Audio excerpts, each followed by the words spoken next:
Assalamualaikum warahmatullahi wabarakatuh. Perkenalkan, nama saya Dian Novitasari dengan NPM 2011030214, Prodi Manajemen Pendidikan Islam, kelas E, nomor absen 9, mata kuliah Sejarah Peradaban Islam, dosen pengampu Bapak Ahmad Syaifullah, MPDI.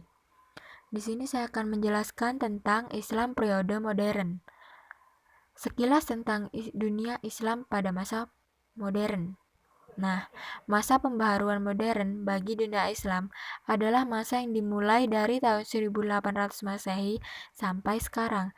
Masa pembaharuan ditandai dengan adanya kesadaran umat Islam terhadap kelemahan dirinya dan adanya dorongan untuk memperoleh kemajuan dalam berbagai bidang, khususnya dalam bidang ilmu pengetahuan dan teknologi.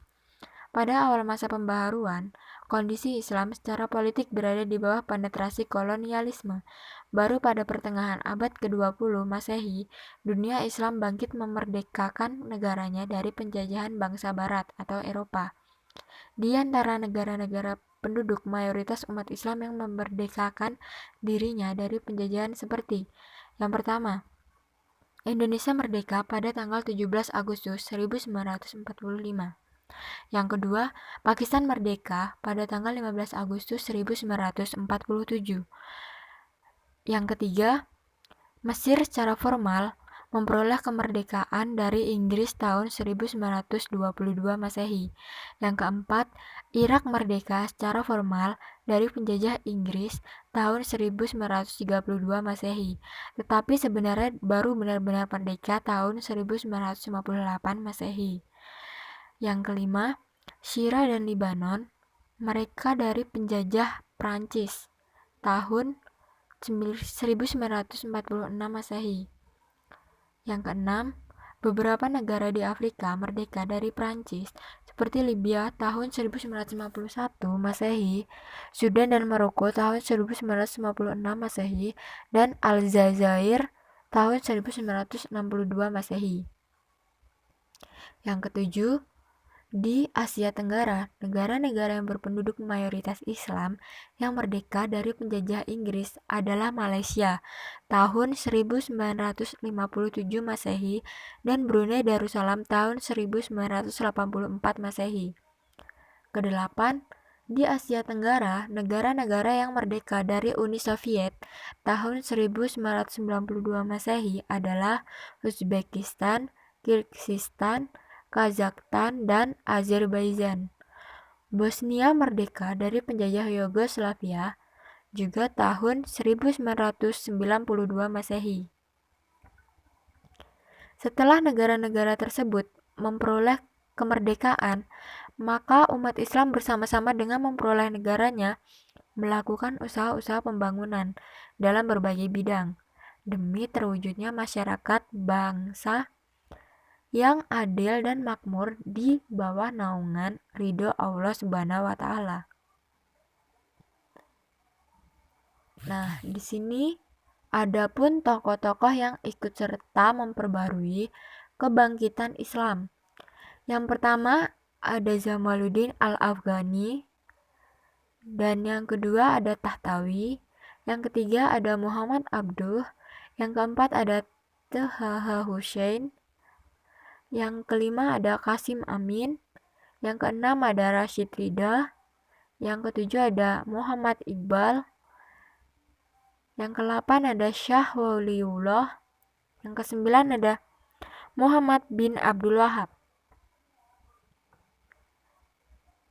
Di sini kita akan mengetahui tentang tokoh dan pemikirannya. Yang pertama ada Jamaluddin Al-Afghani. Menurut Jamaluddin, ilmu pengetahuan ialah ilmu yang bisa menguasai dunia, dan beliau dikenal sebagai pejuang prinsip egaliter. Yang dimaksud ialah harus ada persamaan antara laki-laki dan perempuan, karena pada waktu itu perempuan dipandang sebelah mata.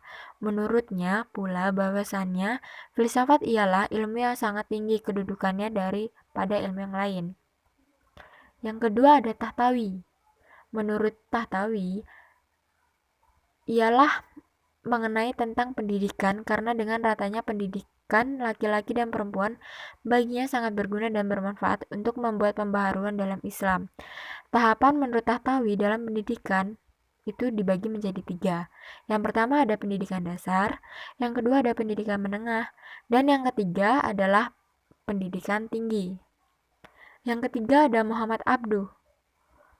Mengenai pendidikan sangat strategis dan sistematis, ditujukan kepada Universitas Al-Azhar yang kurikulumnya harus dirubah karena ilmu pengetahuan yang umum itu sangat penting juga dan harus dipelajari dan dikuasai untuk menyampaikan bangsa-bangsa barat dalam soal pemikiran.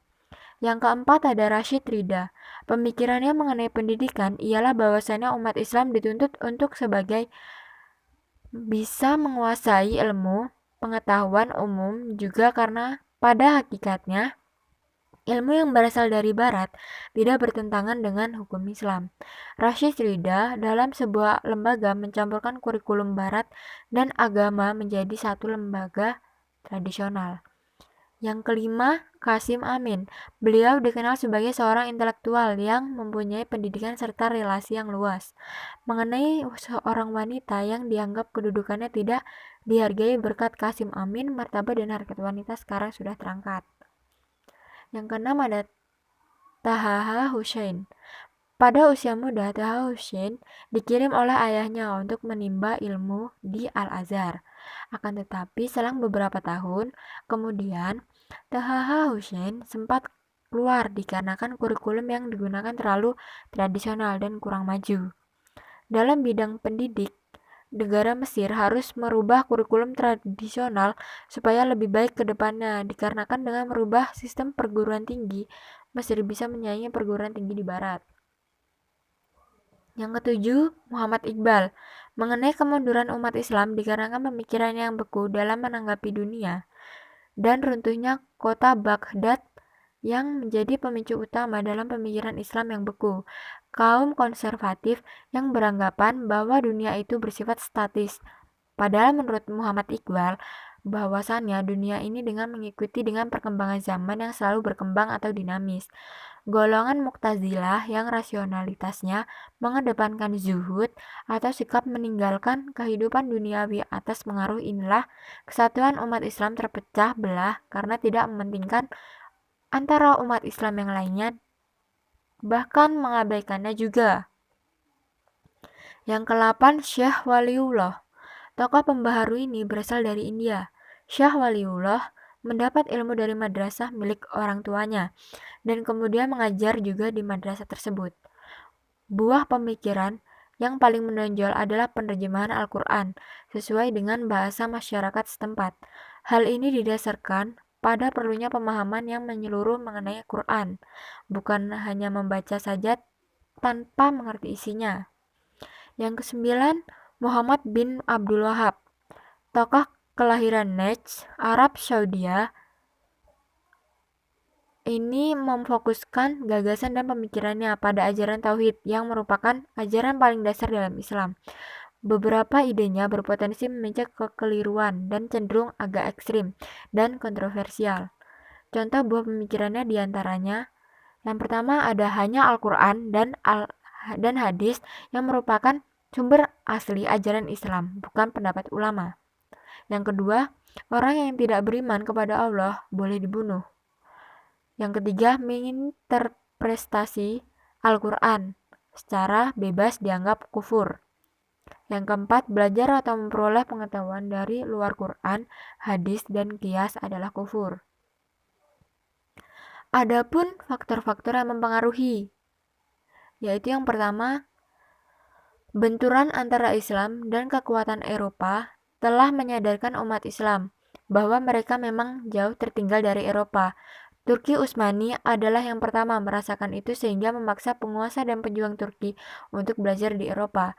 Yang kedua, dorongan gagasan dua faktor yang saling mendukung dalam gerakan pembaharuan Islam.